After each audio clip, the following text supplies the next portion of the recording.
Welcome back to FR UK Rugby, which is, and it's so amazing to finally be able to let the cat out of the bag and admit the rumours are true. FR UK Rugby is the home of Pro Dido Rugby being broadcast outside of France and in the UK and Ireland, which is frankly amazing. And it's kind of the brainchild of the man that sat there in the Stade Amédée Domenech in Brive. A coach there is Joe Worsley. And you couldn't quite believe, Joe, that rugby as good as Pro Dido, and with guys like Courtney Laws, who you coach, and, you know, the other stars of Pro Dido, George North, Thomas Francis, Tamana Harrison, and the rest, you couldn't quite believe that there was no way to watch those games.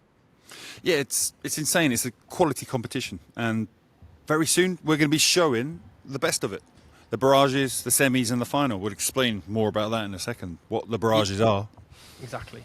So FR UK Rugby has secured broadcast rights for Pro Dido for watchers in the UK and Ireland on YouTube for all of next season. And as Joe mentioned, I wasn't at the meeting, Tim, where we decided how much we're going to charge people to watch this. Oh, yeah. It's a good point, actually. Let me just check my notes. Absolutely nothing. It's free. Free rugby, Yeah, free quality rugby, professional, high quality rugby, free. Yeah, I know. So if you're in England, for example, there is no professional rugby you can watch for free. TNT costs you cash.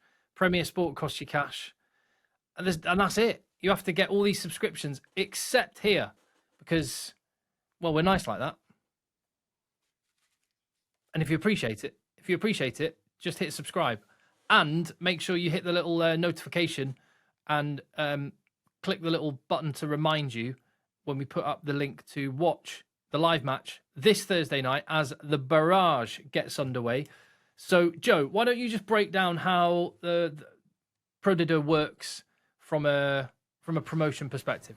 Yeah, so all the French leagues work on a playoff structure. So the top 6 teams will get into the playoffs. 1 and 2, which is Grenoble and us, Brive, we go straight to the semi-finals, which is going to happen next week. Okay, and the teams underneath, the 4 teams underneath, they play a barrage match, which then the winner of each one will play against us in the semis. So 3, Colomiers, play 6, who are Montauban. Okay, and that match will decide who comes to play us on Friday night here, and it'd be banging, it'd be amazing. Okay, and the other match is Provence against Angoulême.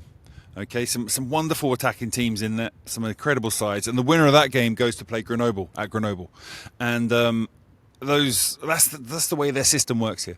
So the semis happen. Whoever wins those, then the semis, then the final, as you understand. Whoever wins that final gets promotion to the top 14.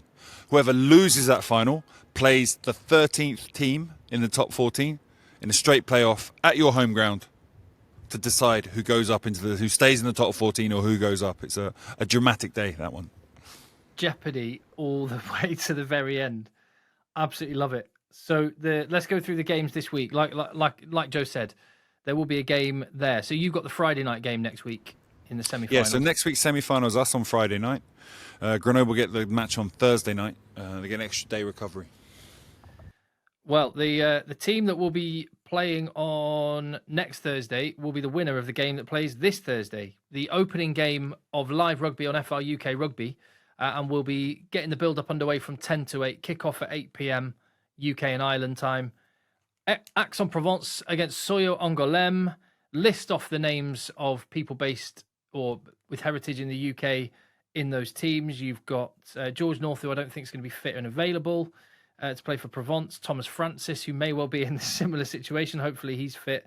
Tamana Harrison, all playing for Provence. You've got Johnny May for Soyaux-Angoulême. How could I not mention him earlier?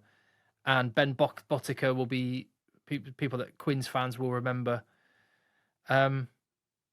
Yeah, some box office names, massive match.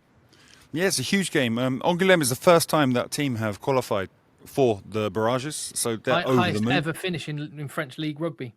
Yeah, they've gone at it this year. They've won loads of away games. They've lost a load of games at home. It's not really a French style, but they've had an attacking, we're going to score more points than you attitude, which has really worked for them this year, and they're an exciting team to watch. And Provence, they've got some firepower in the back line. Adrien Lepeg is the top scorer in the division. He's on the wing for them, but they've got some heft up front. Guys like Isaac Rodder, Australian international in the engine room. Yeah, they got some power. They got some very good backs. They're quite an organised team. They enjoy playing phase after phase, but they also got a decent pressure game. So they're going to miss Plisson because he's done his ACL a few months ago and he's missing the rest of the season. Their kicking game is very good, even better with him there. Still not bad. They've got some good deputies come in like Jimmy Gopeth and other quality kickers. And the other interesting angle there is Aix-en-Provence, 15 matches at home in Pro D2, 15 victories. However, Soyaux-Angoulême, 7 wins and a draw on the road. They've picked up half of their league points, which has got them into the playoffs when they've been away from home. Yeah, they really got a never say die, don't care where we're going attitude, and that's a good one to take into the barrages. They've got nothing to lose. They're going as big underdogs, and I know for a fact they're going to be giving it a crack. Should be really exciting. Yeah, Provence will go into that one. The underdogs. If Joe's Brive have to play one of those teams, it will only be after they then whoever comes through that successfully negotiate top of the table Grenoble. But Brive will face the winner of Friday night's game. Again, same time, 8 p.m. kickoff, live coverage here on FR UK Rugby. It feels weird and brilliant to keep saying that. Colomiers, who finished in 3rd position, just outside of the top 2, against Montauban, who just snuck in on points difference over Béziers into the playoffs. How do you see that matchup? Now, my French geography is not as good as yours, Joe. They're not a million miles apart, those two teams. No, they're half an hour from each other. They're kind of derbies, kind of a derby match. They used Toulouse. They filled the Toulouse stadium about a month ago because so many people wanted to go and watch that game. So Colomiers is a part of Toulouse almost, but it's its own independent town as well. Airbus is there. It's quite a rich place. They love their rugby. They've got a really Toulouse style about them. They can play really beautiful rugby and they score a lot of points. And they've also got a decent defence, decent kicking game. They've had the best second half to the season. We call it aller-retour. So the comeback stage, the second half of the season, they got the most points out of any club in the Pro D2. And that's lifted them up to 3rd position. They've been playing very well. They attack very well. Montauban are a bit more based on pressure, kicking, turning over, defending hard, and then playing those transition moments really well. So again, you do see wonderful moments with both teams. I mean, the last game they played, you saw some amazing try. Montauban's first try was incredible. Some excellent play, an incredible kick, an incredible catch, an incredible finish from Ahmed, the winger. But again, there's some real talent on both teams. I'm really excited about watching that game.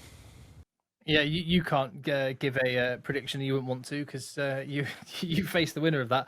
What I will say is that there's a reason why Colomiers were 3rd, and they're a bit of an all-round team. And as Joe says, they can drop the hammer when they want to. So they will also, as I think every home team in the playoffs will go into every game as the favourite. That is the nature of French rugby, Pro D2, as much as anything.